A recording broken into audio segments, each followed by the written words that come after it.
এটা বাংলাদেশের শেষ সীমানা, ইন্ডিয়ার পিলার। এটা ইন্ডিয়ার ভৈরব।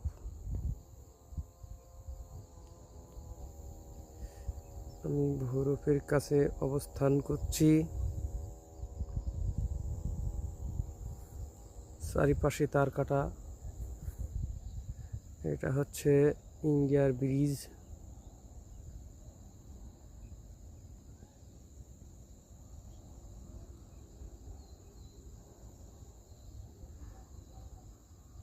আমি এই ব্রিজের কাছে এখন অবস্থান করছি। এটা হচ্ছে ইন্ডিয়ার লোহার ব্রিজ।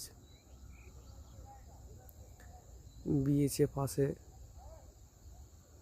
ব্রিজের উপরে।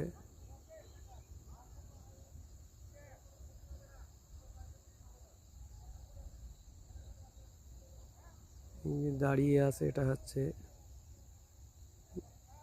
বিএসএফ।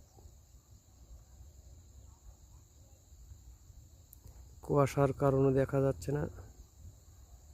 এটা ইন্ডিয়ার বিএসএফ দাঁড়িয়ে আছে।